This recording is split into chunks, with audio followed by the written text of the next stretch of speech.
Welcome to this week's episode of the Durham Bulls Podcast, where we dive headfirst into all things Durham Bulls, the championships, the stars, the stories. It's here, and it's every week. I'm Patrick Kinas, the TV radio broadcaster for the Bulls, and we thank all of you for hanging out with us today. Great show in store, and before we introduce our world champion guest, here's a reminder that you can subscribe to the Durham Bulls Podcast on Spotify and Apple and get a notification when the next podcast drops, which is every week.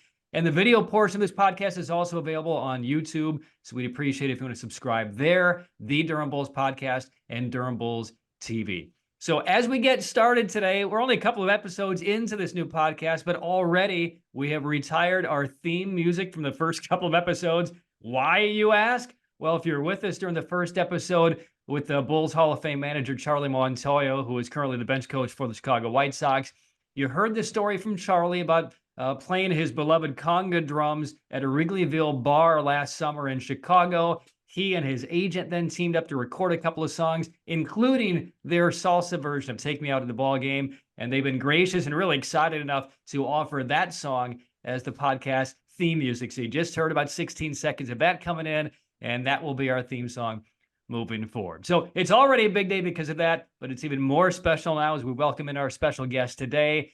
It's our flame-throwing friend from the Durham Bulls about 6-7 years ago. Spent portions of 3 years here with Durham.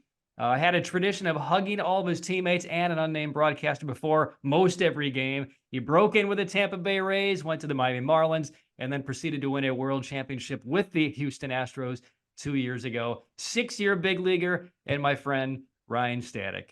Hi, buddy. Hey, Pat. How you doing, Val? I'm great. How are you?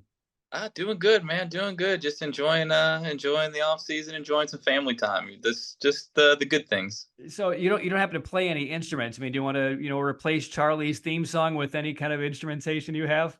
I am the least artistically inclined, whether music or art or like drawing or anything. Like I can appreciate it, but I can't do any of it. I mean, did you grow up? Did you ever play the piano for a couple of lessons and then quit? That's what I did. No, I wish. Like that's honestly something that like I've talked to my wife about. That like I want to learn how to play the piano. Like it's like I have a lot of time, so obviously in the off season, so I want to like learn. It's like, and everybody picks up like the guitar because I can feel like it's a cliche as it comes. But I'm like, how about I learn to play the piano? It's classical. It's fun. Well, you seem to have a little more free time now, and I'm not quite sure why. So you're currently a free agent. And what's the date today? We're recording this on like February the 19th. And guys, your buddies are in camp somewhere. Oh, what's going on? Yeah, just talking to teams.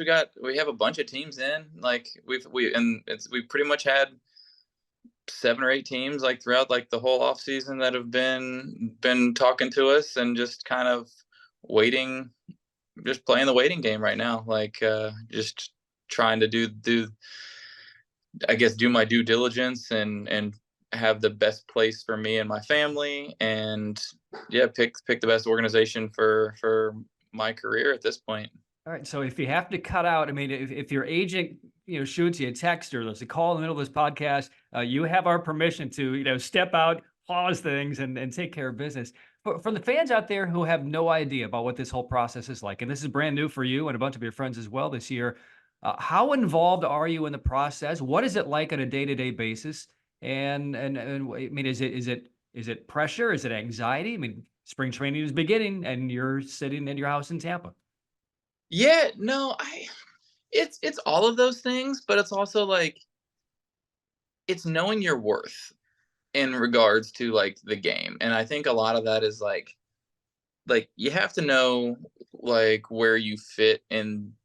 I guess technically you'll say like fit in the market, but like also like where you value yourself and like what things are important to you. And a lot of it is holding firm on like your principles and like what you feel like you've earned in your career. And obviously being realistic in some regards, like you have to have like some kind of wherewithal to like understand what's going on and your skill set and your position and all of these things. Like it's always like a fluid process, but you have to kind of understand what's happening.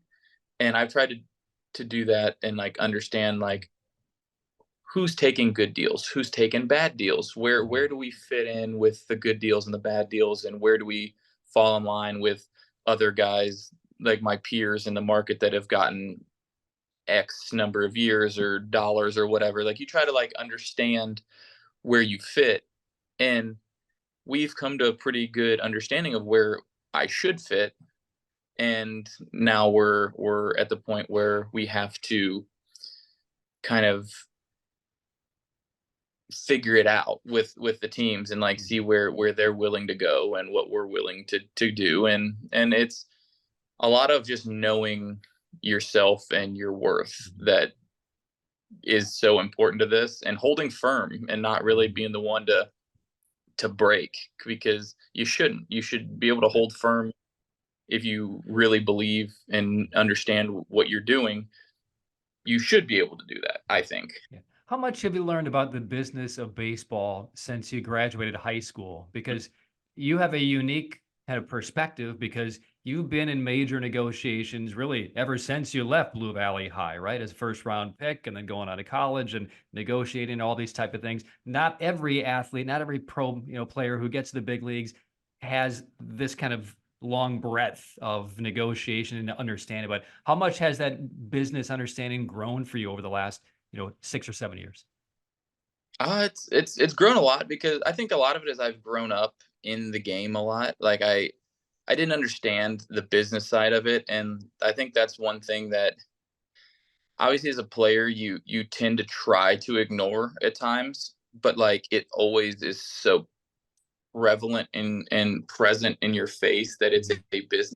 You see things that happen, and players that get released, and players that get claimed, and players that get traded, and how everything just keeps churning. And like the teams have minimal emotion in it, because it's their job and it's their business.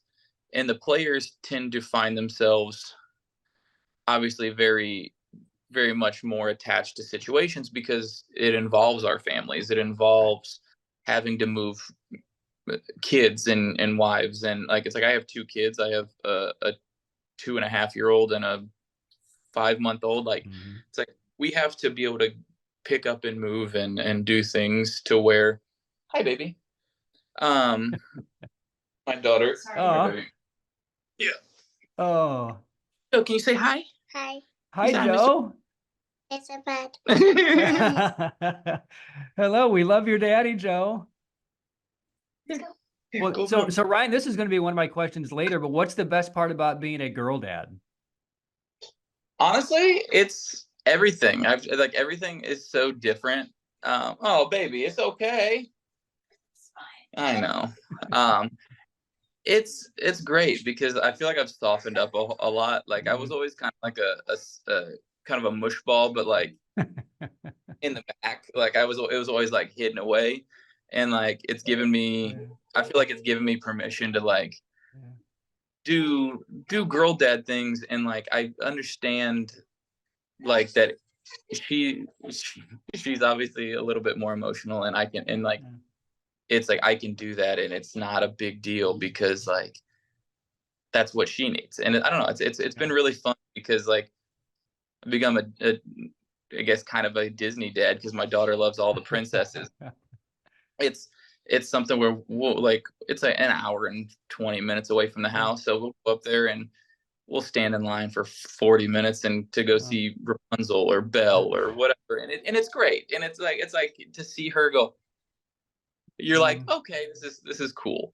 So I don't know, like things like that like I would never, like as a not a dad or not a girl dad, I wouldn't be sitting in line for princesses. But it's fun, and you do it, and you enjoy it. It's great. I absolutely get that. So we had our first and probably only child 2 years ago. So I have a 2-year-old son, and feel the same way as you do. So all the things that when I did not have a child would have been really bothered and annoyed on airplanes, in malls, at restaurants, anywhere, noises, somebody kicking the back of your chair, anything involving young kids. When I did not have kids, it would really irritate me.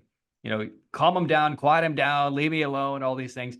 And suddenly, once you have a baby, all of those things are suddenly immediately like washed away, and you almost embrace it all. You embrace, the poopy diapers. You embrace the overnights where he's not sleeping all the way through. You embrace the fact that you're exhausted and all they want to do is like run up to you and tackle you and play and all these things. It's just been a complete like 180 perspective change for me. Oh, for sure. Like I think the perspective on how valuable time is changes a lot since I've had kids. Like I would always kind of like, whatever, like it can happen tomorrow, it can whatever. Like I never was like in a hurry. And like I noticed with my first that I was always very like, oh, I can't wait till she can walk. I can't wait till she can talk. And then like it happens so fast that like she's 2.5 years old. She's big. She's moving. She's talkative. She's on all the good things and bad things. She's like a miniature me personality wise, which is, it's fun to see yourself. But I'm also like, damn, was I a pain in the butt or what? Like, yeah. So it's like I that, and then like with my son, he is like he's not been as easy of a baby because my daughter was super easy. My son's been very colicky, and it's been a lot more work to like maintain like a flow. But like me and my wife, we've taken much more of a value in embracing like the little things and the time, because like it does happen so fast and you don't really realize it. I feel like the first time through, we didn't realize how fast it would go until like we had the newborn, and we were like, oh God, like this is all gone on crazy fast. She's running around the house getting into everything. And you're like, the last time I blinked, she was like just sitting in her little chair, just like watching TV and or something, sitting there. And we're like, damn, it's gone fast. And it's wild. Yeah. And for us, we may not have another child. So we're trying to be a little more present, knowing that Cade is my son's name. Cade may not, I mean, he's not going to crawl anymore. Once he started to walk, he was running, and so and all those moments that you think are going to last for weeks and weeks and months, but you're exhausted. You're just trying to survive the day. Right. And then next thing you know, that whole phase is gone and the baby is ready to have that phase over with, but the parents were not. And that's the struggle for us. Oh yeah.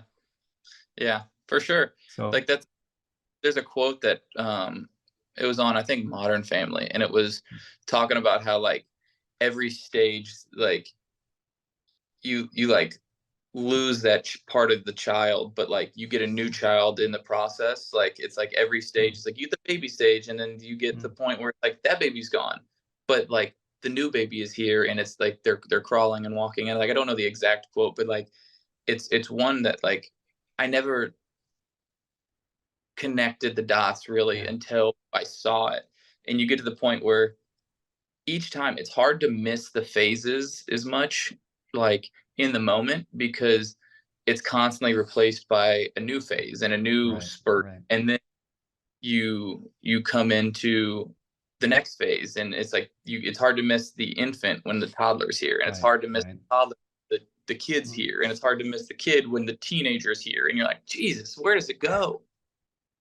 So profound. So by a lot of different topics I want to get to, but I did want to drill down on the family a little bit, because when you had your gender reveal for your second child, for Rowan, he was born last September, you did it in a very unique way. It wasn't balloons filled with pink or blue. It wasn't a baseball filled with pink or blue. It wasn't anything like that. It was very unique. I'd never seen it before. Can you tell our fans what it was, and more so the story behind how you decided to reveal the gender the way you did? Well, it's a situation where like with Joelle, our daughter, we didn't, I don't know, I didn't want to go like crazy, because we'd been to like a handful of big ordeal gender reveals, which they're fine. If you want to do that, great. I just think they're like, it's like a huge production when like, I don't know, like I think it should be something that like we know, and we're giving to the people that don't. And I think, I don't know, I've always kind of not wanted to make it like a big elaborate thing. And my wife was kind of like, I think a little bit bummed out the first time, but after the first time, like we kind of did like a gender reveal for ourselves. And it's like, it's still a video that like we still kind of watch to this day because it was just special. And we get to the point where we were pregnant with Rowan, and we were okay, well, what do we do? And it's just funny because we called up to this pizza place that was local in Houston. They make good pizza, and we enjoy it. And we had them like, hey, can you make a pizza that says it's a boy? Or I think it just said boy. And like we wanted, and we had like, it was just simple, but like it got the job done. And it was a place that we loved, and our daughter loves pizza. So it fit. And I feel like it was very us, and it was very like, hey, we did what we're supposed to do. We did what we wanted to do. And we didn't have to do anything outlandish or like a big production. We just wanted to do something that meant something to us and kind of conveyed what the message we wanted to convey, and it worked. Did you eat all of the pizza? Did you save any piece of it? My daughter ate like 3 pieces. Oh, it's such a special story. So looking down the road, because all kids are going to be very curious about how their parents met. And I don't know the story of how you and Jess met, but I'm sure there's something unusual. So if you're about to prepare yourself to tell the story to your kids, when they ask that inevitable question, how did mommy and daddy meet? What will the story be? It's funny. It's actually because it was a situation where I actually messaged her on Instagram, and it was something where it's like I had seen her and like followed her for a while, and like it wasn't a situation where like, I don't know, like not a big thing. Like I wasn't like, that's not in my cards of something that I did. So like I just got to the point where like I'd followed her for a while. She seemed sweet. So I was like, all right, well, I'll just say hi. And I basically was like, hey, how are you doing? And we started talking, and we probably talked for 6-8 weeks before like she ever like agreed to like meet me, which was good. I thought it was it was like it was good. It was like, it was the right whatever recipe process to do that, I thought. And the first time we actually ever met, like we had agreed to hang out, and we were going to go somewhere. And then I realized that my parents were on the way to Tampa, and I was like, hey, I don't want to cancel on you, because like it had been forever trying to get a chance to meet her. And I was like, hey, my parents are here. And she thought I was just like blowing her off. And I was like, no, seriously, like I forgot. And she was like, there's no way you forgot. And now that she knows me, she's like, oh, he definitely forgot, because he ding. And I'm like, yeah, I know, I completely just gone. So yeah, my parents were at my house, and she actually just came and hung out with me and my parents and my siblings. And it was like the first time we ever met. Yeah, she met my whole family, and I was like, well, that was like, I mean, if you can survive that, you can survive anything at this point. And had you followed her because she had been on American Gladiators, the David versus Goliath? Is that where you began to take notice of her and followed her progress while she was on that show for the season she was? No, actually, no. She was on Survivor. She was on David versus Goliath. Oh, I'm sorry, not American Gladiator, Survivor. Yes. Yeah. I actually didn't even know. It took a hot minute before she like brought it up and like told me, and I'm like, wait, what? And like, wait, you didn't know? I was like, no, I didn't. So it was just a situation. It was just kind of like, I don't know. It was just kind of like something that happened, and meant to be. I mean, meant to be, right? And it's like, I thought she was beautiful, and I like sat there, and I was like, okay, well, I don't want to be a creep. And you got a chance, and I was like, I'm just gonna do it, because I'm like, I don't know how else I'm gonna like run into her. So I messaged her, and yeah, the rest is kind of history at this point. Wow. It's pretty funny how what a great story. Thank you for sharing that. That's outstanding. So while we still have some time, why don't we talk some baseball? Okay. So let's go back to your Bulls days, because you broke in with the Bulls in mid-season 2016. Jared Sandberg was the manager here. You had a great 2017 campaign with the Bulls. That was when you made your big league debut that year. Let's go back to when you're toiling at Double-A Montgomery for Brady Williams, and Yeah. you're starting. They kind of moved you to the bullpen. You've been with the Rays your entire career. What was your kind of mindset at that stage on how the career was going, and you know you'd make the big leagues, but where you felt you were at that stage of your career before your arrival with the Bulls? Yeah, no, it's funny because the year that my last year or my year in Montgomery, I was actually having a good year. I think as a starter, I had like a low mid 3. I was doing pretty well, striking out a bunch of guys, like throwing the ball good. It was probably one of the better years that I'd had. Like one of the first years that I'd been truly like healthy, and I was pretty stoked about like where I was at. And they talked to me. They actually called me in the office, and it was like right before the All-Star break in that stretch, and I was like initially pissed because I was like, there's no need to move me from the rotation to throw in the bullpen, but they're like, do you want to get to the big leagues faster or not? And I was like, well, yeah. So I'm like, they're like, well, this is the way we think, because like at the time it was still like I was still as a starter behind like Blake Snell, and there was a couple and some older guys. There was guys that were in front of me, like in the pecking order to get a chance as a starter. So realistically, like I had to take a step back and go, all right, well, if I could keep doing this and keep being in the rotation and probably get to the big leagues, but it would be a much longer process for that to happen. So I was like, all right, well, whatever can get me to the big leagues fastest. And like in 16, that happened. And I really thought I had a chance to make it to the big leagues that year. And I got called up to AAA and was shoving for, I don't know, I guess the first handful of weeks that I was there. And was like, man, this is pretty easy. Like I thought I had it down. and I think there was a situation where it's like one or two guys got called up, and I was like pissed that it wasn't me. And like mentally, I had to grow up a little bit about like the business, like we talked about, like the business of the game, because I wasn't on the big league roster yet. Like it was a situation where like it wasn't going to be me, but like I didn't understand how it worked good enough to be objective about it. And I let it really, really bother me.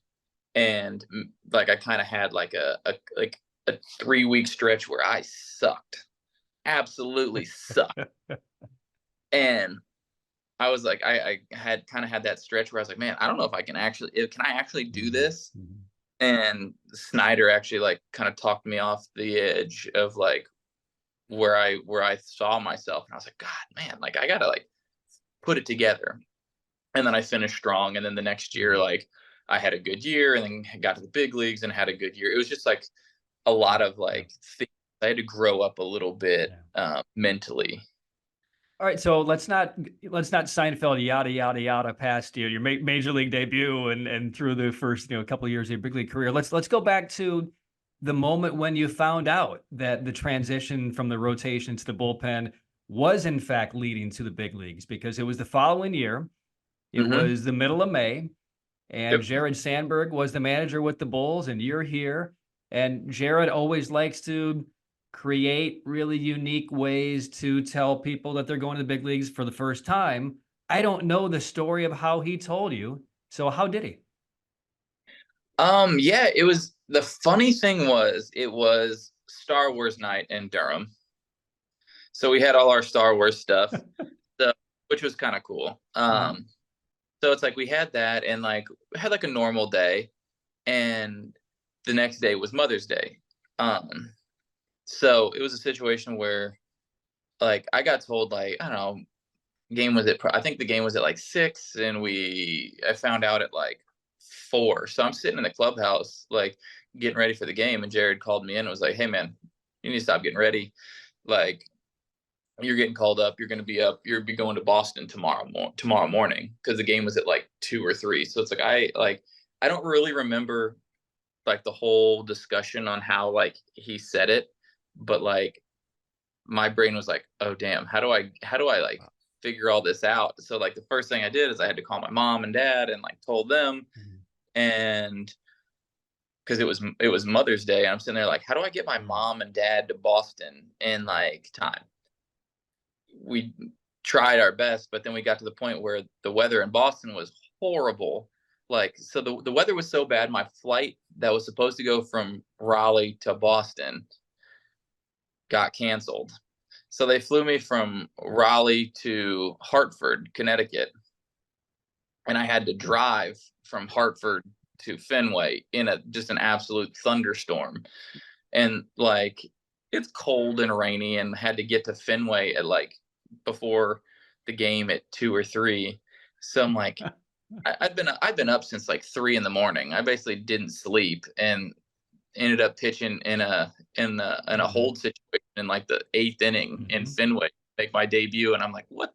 Where the hell am I? And now you're from the fans who don't know, you're from East Central Kansas, and now you're in a rent-a-car driving from Connecticut to Fenway on game day, the morning of the game. Oh yeah, morning of the game. Had you ever driven in the Northeast on your own before? Did you have any clue where you're going? I actually had. Luckily, I didn't have to do it on my own. Okay. A dude that was in my agency at the time met me up there. Okay. And went with me. Luckily, because I'm like, I don't know what I'm doing. And were the Rays checking in with you periodically on text, like, where are you? What road are you on? When's your ETA? Yeah. Like, how you doing? Like, what's your ETA? I showed up, like, the team had already played catch because the tarp was on the field. Like, I had to go outside and play catch. And basically, I showed up with like 2 hours to go for the game. Crazy. So, like, I ran outside, came inside, talked, or like met Cash, and did the whole spiel, went out and played catch, came back in, got dressed, and went out for the game. Well, I had pulled up the box score of that game because I was curious, when you came in and who you faced. And the thing that struck me, well, and you're correct on your details, you came in, it was a 4-2 game in the 8th inning to face Chris Young. But what struck me was in the weather notation on the box score, it's like 45 degrees and 20-mile-an-hour winds that day. It sounds miserable for a big league debut. It's like my toes were just a brick. It was not cool. It's not the weather that like I envisioned to make my debut in. I was like, man, it is like, especially playing in Tampa, you're like, I'm gonna play in a dome. It's gonna be nice. And you're like, nope, psych. So now here you are. You're 32 years old. You have more than 6 years of major league time. You've endured all of these adversities and all of these wonderful experiences. What would you tell your 7-year-old self about the last 25 years on the worth of everything that you've experienced to get here? Because millions of kids at the age of 7 want to grow up and be a big league baseball player, and you are. Yeah, I don't know, man. It's so hard. I think part of it is like, I'd always thought it was so much easier than it was. Like the game looks so much easier. So you don't have like the perspective, and like, I think it's a good thing. It's a good thing to not have that perspective. Like, at some point of the ignorance of like the business and the difficulty and the work and the mental grind, like so much of that, I think some of the ignorance that you have as a kid is necessary to keep the dream like going. It's like the game's hard, and like everybody knows it is, but it's something that like you don't really realize until you're in it. And I don't know how to convey that to a kid, but it's like that, like, be happy that you don't know what you don't know sometimes, because you learn the things that you're supposed to learn when you learn them. And I think there's so much value in understanding the process and understanding like the little joys and the little victories along the way that sometimes get lost looking at only the big picture. Like you have to enjoy like the small things that go right and that happen in your favor. And there's so much of that gets overlooked and missed whenever you don't focus on things in the present. You miss things. And I think the more present and attentive you can be to like the little victories, I think overall you're going to be a happier, better person for those.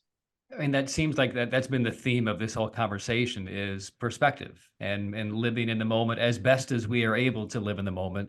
So let me pose this question back to you. So when you're on the field in the 22 World Series and you're about to beat the Phillies and win the World Series, or when you're in Game 7 against Texas last fall in the AL Championship Series, or when you're at the White House with President Biden and your teammates, I mean, did you have the opportunity? Did you have the ability to absorb that more in the present tense, or did that happen later? You try. It's so weird. Like I feel like it's way more simple to understand the bad moments, like the losses. It's easier to like wrap your head around those. For me, it was like okay, like because like in my mind I could always justify a failure by like doing something else. I can always be like, okay, well that happened, so well what can we do to not make that happen? Well, we can try to fix this or this. We can try something different. Or you sit there and try to like evaluate like something. But like when things go well and go right, I think it's harder to understand how difficult, like I don't know, it's like we lost in the World Series in 21 and then to win it in 22, like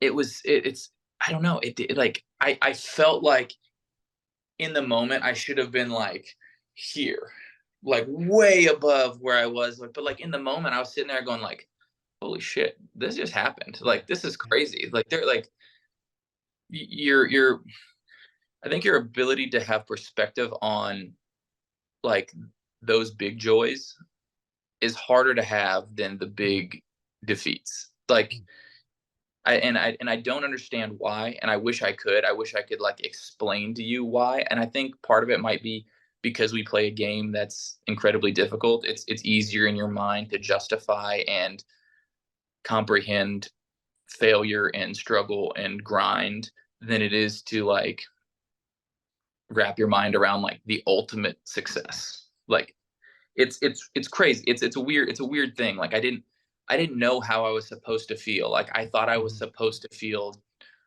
like completely different, but I felt like in the moment just going like, damn, we did that. Like it was more of like a sense of like a relief and a release as opposed to like just pure like outward anything. It felt more like, okay, the job's done. Yeah. Then, oh damn, we got to get back to work. You know, I mean, it's easier to go, well, let's get back to work than it is. Right. Oh, now we won. Now what? Right. Like, how do we do it again? Like that's like harder to deal with. And like I think that's part of like the championship lull that happens, that like it's not intentional. You just get to the point where you've grinded so long to hit the pinnacle. And then when you finally hit the pinnacle, it's hard to stay there strictly for the fact that expectations still like were high. Like the team had high expectations every year that I was there. High expectations because the team is good. So you're expecting to win. And when you finally, you're still expecting to win. And sorry, 1 second. My dad is trying to call me. I don't know what's going on. You can put us on hold. It's fine. No, I don't know. Maybe he has the breaking news. Yeah, I don't know what he's doing. Yeah. I'm just trying to hang up. Okay, there it goes. Yeah. Sorry, Dad. Yeah, seriously. I'm like, what's going on? He'll buzz you back. So is there a different apologies to Mr. Stanek. Is there a different type of joy putting the world championship with the Astros versus your high school state championship at Blue Valley, when because you won it a couple of times, right? When you're Yeah. 16, 18 years old, you're at the pinnacle of both sports at those moments in your lives. But one is just as a young kid and you're playing for the absolute love of the game. You're not playing because you want to be a first round pick in a big leaguer. You're playing because you want to win a championship for the Tigers and your coach and your teammates. Versus the professional grind, where there are all kinds of external pressures from family and media and fans and teammates and you name it. Yeah, it's different. It's I don't know, like you said, it's just a different kind of like thing. It's your motivations are just different, obviously, because things were like a lot simpler at the time. Like I wasn't concerned with providing for my family. I wasn't concerned for all the other things. Like my only focus was, how do I win a state title? And then in the moment, you're sitting now, your thoughts was like, yeah, I want to win a World Series because that's like the goal. But then also you're like I gotta take care of my family. I got kids. I've got a spouse. I've got all these things, other things that are going on that like kind of pull away from those like just one track mind focuses. And I think it's perspective. It's just different. Like as a high school kid, you don't know anything else. You know the task at hand and you're trying to do that. And then as an adult, you're like, well, I've got the task at hand that's going to like demand most of my attention.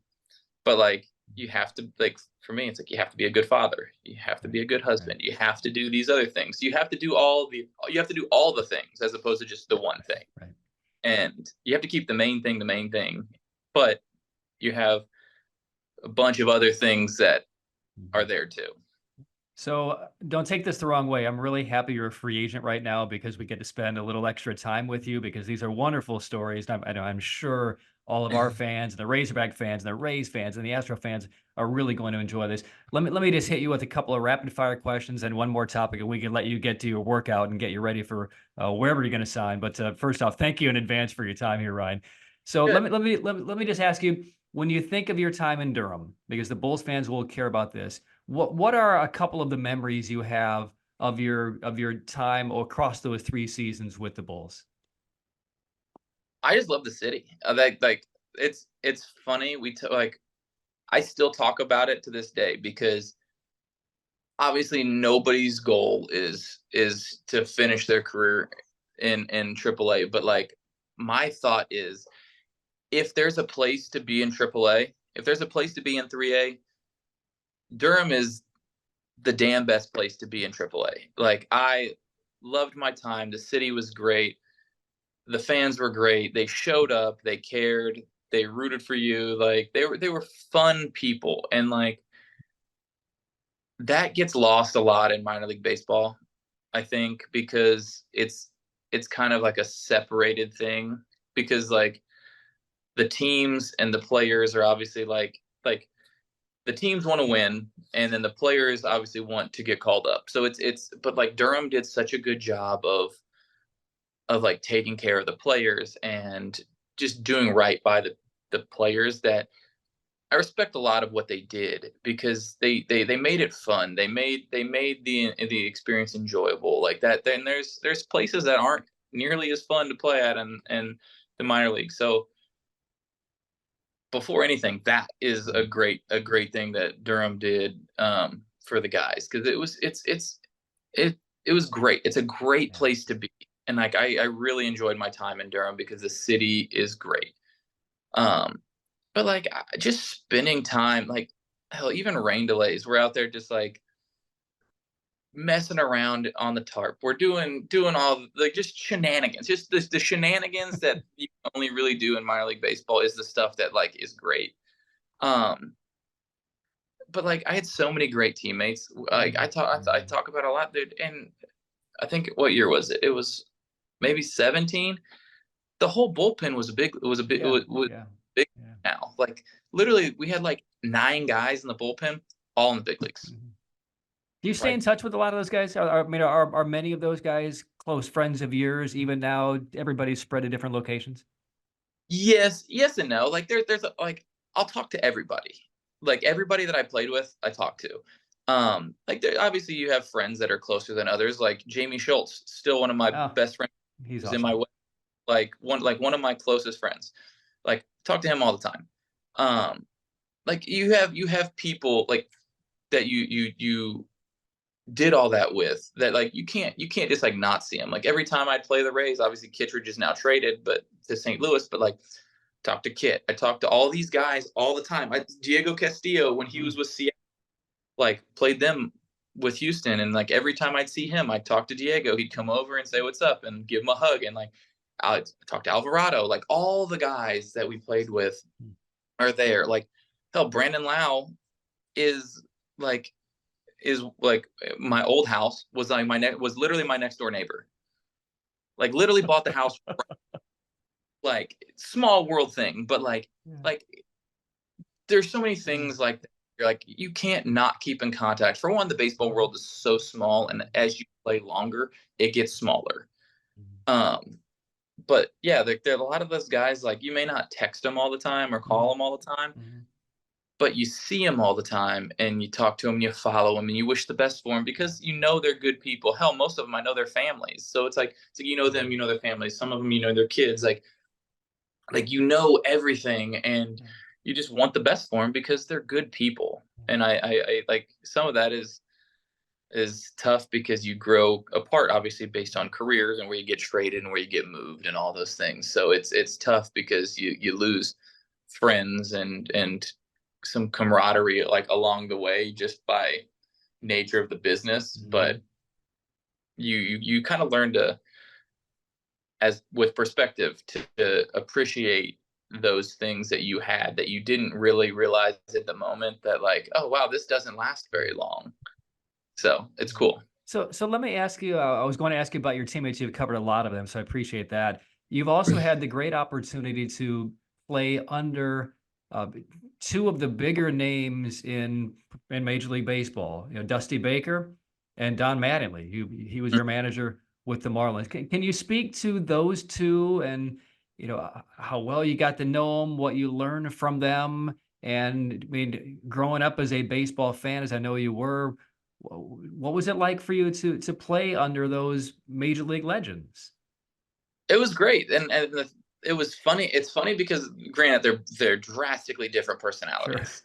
Like Donnie's great, loved him, was super good to me. Every time I see him, he still talks to me. Like just a good dude, but not like over the top, like excitable. Like he's very reserved, calm, like kind of like I don't know how to put it, but like he's very more like in this kind of area, which I don't know if that's gonna make sense. But like Dusty is great also, but just vastly different personality, like all over the map. He's got it's so funny because Dusty has friends and or a guy everywhere because he's been in the game forever, and he knows so many people because he's such like an exuberant dude that like people gravitate towards him, obviously because he's a legend in our game. But like he gets it's this is gonna sound kind of odd, but like he gets walnuts sent to him from his buddy or a guy or somebody that he knows. I don't exactly know how his relationship with this person is, but like he'll get walnuts sent from his guy in Northern California. And like I would come to the field, and every once in a while there'd be a big bag or a box of walnuts sitting on my chair. And then like he found out that Chas McCormick liked banana pudding. So anytime he'd be someplace and one of his people that he knew had made banana pudding, there'd be banana pudding shared. Like he'd bring people like random breakfast. He'd bring people food. Like it's just like he's it's just such a character. Like just outside of all the baseball accolades that he has, he's got 50 years in the game. He's done it. But like it's just he's such a personality that like he's got endless stories. Like endless stories. It's just wild. Is any of that going to rub off on you? I mean, are you, because you're the kind of person, if there are any Bulls who I've come across over my 10 years here who loves to give, right? And I want to get into the hugging story one more time and put this on the record for the last time. But it seems like if someone's personality and ability to shower people with love and with gifts and with thoughtful reminders to their friends and family and people that they happen to meet, it seems like that person might be you. I appreciate it, really do. Like that it means a lot to be like looked at in kind of a light like that, because I really do love my teammates and love the people that have been around and supported me and us through my career, because like it's a hard journey, and it's not something that I try to take lightly, because it's, as I've gotten older, I've really started to understand how incredibly fortunate and lucky I am to be able to do what I do, and I take it seriously, because like it's hard not to. It's hard to take this for granted. It's easy to take it for granted. It's hard to like appreciate it in the level that it should be, because like as a kid you're like, oh, I just got to get there. But like now you get here, you're like, oh yeah, I just got to stay. And then you're like, oh damn, it's really hard to do this. And like the more you see it, like the more you realize it's damn hard. But yeah, no, I think a lot of it is just that being able to like appreciate the people that are around you like in the moment. And I try to like very much live in the moment. Like sometimes I'm not great with like always reaching out to everybody, because like I have made good friendships like kind of across the board. And if I was reaching out to everybody that I had good relationships with, I'd be literally on my phone all day, every day. And like that makes it really difficult to be an attentive father. But no, it's I don't know. I really appreciate my teammates and the people around the game, because like they're I think the thing that I talk to most guys like that are playing and that are like getting to the twilight of their career or have already retired or done all these things, the thing that people miss the most, they miss playing because it's competitive, and like that's part of them that they miss, because you always want to be competing in something.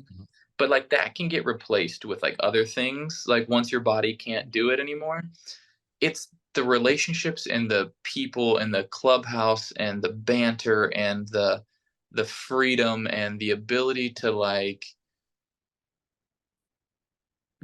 kind of be off the wall that isn't really allowed in a lot of other avenues in life, that people miss the most. They miss the interaction with the boys. They miss that, because like that's not replaceable. Right. Like those are the memories that you can't like kind of build on, because if there's only one place on the planet that you can kind of get those interactions, and it's in that environment, in that specific environment. And that's the thing that I think people struggle with, because it's so different that it can't be replicated. Yeah, I when people ask me about what is the best part about my job, and my job is certainly much different than yours is, but kind of living through the same grind, that's my answer. I mean, I love calling the games. I love broadcast. I love, the Olympics that I've done 3 times. I love all of those. I love the prep. I love all the processes that lead up to it. But what I love the most is it's the people. And within baseball, it's the travel, it's the bus rides, it's the waiting in the airport terminals, it's the card games in the hotel after, your 4th day in Norfolk and you got 2 more days there. And it's because there's a sense of trust and there's a sense of family and kind of brothership there, where everybody really does let their guards down, and you just become dudes. You just become people. You're not the starting shortstop. You're not the broadcaster. You're not the left fielder. You're Patrick, you're Mater, you're Beeks, you're whoever, and you're just people, and you're buddies, and you're just enjoying life together on the same journey. Oh yeah, and it's special, because how often are you gonna like realistically? You kind of take a step back and you're like, how often are you gonna be in Norfolk, Virginia, and like in the hotel drinking beer, playing cards with 15 other dudes that like are from all over the country. One's from Seattle, one's from New York, one's from Southern California. You got 3 from the Dominican and 1 from South Carolina. You're like, that group would never be together if it wasn't for this. And that's hard to put into perspective, that you are gonna miss that whenever it's over, because you don't notice how hard that is in real life to put that together if for this. Right. All right. So as we wrap things up, I know I teased in the open about the hugging story. And so let's give you the absolute last chance, because frankly, I don't know the answer to this. I don't know if you still do it, but let me set the stage, because when Ryne Stanek came to the Bulls in 2016, he was here for about 16, 20 games with the Bulls that year. What I noticed when I was up in the press box before games was, as everybody's, long tossing and stretching and running and doing all the pregame prep within, 20, 30 minutes of the first pitch, here would come Ryne Stanek, this beast of a man with hair halfway down his back, looks like he could be the most imposing person in the entire stadium, fans or players, and would approach all of his teammates and put this like big hug on a Willy Adames. And then he'd go over and he'd see Ryan Yarbrough, and he put a big hug on Ryan Yarbrough. And then he'd go see Blake Snell, big hug on Blake Snell, big hug on everybody. And like the entire team was out there, and you would seek them all out. And so first time I saw that, I thought it was, maybe something special or unusual happened that day.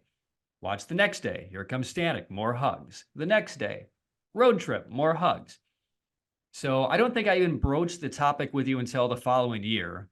But when I asked and kind of got the background on why you did it and how it started, so I want you to pick up the story there. But now not that I've lost track of Ryne Stanek's career, certainly have not, but I, in frankness, do not watch a lot of big league games because we're playing at the same time. So I don't know if this is still something that you do with Dusty Baker and Jose Altuve and Justin Verlander. I don't know if that's the case, but can you explain that entire story start to finish in a short period of time? Yeah, it's something that I had picked up. I don't know, everybody always daps everybody up, just like pop, pop, pop, pop, pop, or high fives, or slaps everybody on the butt or whatever. And like, I'm a hugger. I've always been a hugger. And I don't know, I thought it was something where it's like I go through, give everybody like a dap and a hug, and before the game, it's like, I don't know, just kind of like a, hey, go get it kind of thing. And I started doing it, and I don't even remember when I started it, but like, yeah, it just became a thing that I did. And people like, I did it so often that like, if I'd missed a day, people would be like, yo, what the hell? Like, Where's my hug? Well, people like, you good? Like asking me if I'm good. And I'm like, oh yeah, like I'm good. Like, my bad. Like, sorry. And, yeah, I did it in the big leagues. I did it for the first 3 years of my career, 4 actually. I did it with Miami when I got traded. I actually stopped in COVID because like, yeah, makes sense. weren't allowed to do anything. But yeah, it kind of stopped then, and then I went to Houston, and that was like my first time being on like a much older team, and guys that like it. I don't know. Like, I went there and it didn't all feel like, I don't know. It didn't all feel the same, because like there are guys that like are very veteran guys. It was just so different, because they were like real vets, and then there were younger guys. It was just kind of like a mix. They were all great guys, and I love my teammates in Houston. They're great. It just didn't feel the same. Yeah. So it's like I kind of like translated to a dap and like hug the bullpen guys. It's yeah, it's just like, it's just kind of different. But yeah, it's something that I really want to bring back, because like there's, I don't know, it always felt like me. It always felt like what I should be doing, and it always felt awkward, like not like dapping somebody up as opposed to like giving them a hug. So like, I don't know, it felt odd. But yeah, it's the world needs more hugs, and the world needs more Ryne Staneks. So you put those two things together, and I'll let you kind of run with it. I appreciate that. All right. So the last question I have for you, this can be a 2-word answer. So I'm going to introduce a new segment today moving forward called Who's Next, where I'm going to leave it to you to help us figure out who to have on as one of our next guests. We have a long list of, historical Durham Bulls players and managers, but if you're watching the Durham Bulls podcast, Ryne, who would you want to have on? Whose story do you want to hear? And can you put us in touch with him? I think Bill Adams would be a good one to have. I think Willie would be a good guest. He's a good dude. I would say either Willie or Kit. Yeah. I think those two would give you a good show. Because Willie's a character. Yeah. And Kit's a character. I think those guys would be a good show. If you want somebody that I'm sure would do it 100%, I would go Yarbs. Yeah. Because I'll tell them and go get your ass on the show. Yeah, it's all dependent on what you're looking for. Oh, this is what we're looking for, right? I expected to have you for like 15, 20 minutes. We talked for an hour, and I've just had an absolute blast. Good. I'm glad. Right. It's fun, man. I enjoy this. It's definitely fun talking things that you haven't really been able to talk about in a long time. Yeah. All right. Well, so Ryne, can't thank you enough for your time. I could not be happier for you as a husband and as a father of two, and as a father of a 2-year-old. I can identify with a lot of what you and Jessica are dealing with now. Best of luck to you and your family. Thanks so much for being our guest today. And I hope it's not 10 more years before I bump across you, because I want another hug from Ryne Stanek. For sure, man. Thank you for having me. I appreciate it. Like it's good to talk to you, man. Yeah, you too. We'll stay in touch. All right, so that's Ryne Stanek, and that's going to wrap up this week's episode of the Durham Bulls podcast. A reminder to subscribe on Apple and on Spotify, and you can also subscribe on the YouTube, Durham Bulls TV and the Durham Bulls podcast YouTube channels as well. So for Ryne Stanek and our entire production team, Patrick Kinas saying thank you for your time, and we'll talk with you again next week on the Durham Bulls podcast.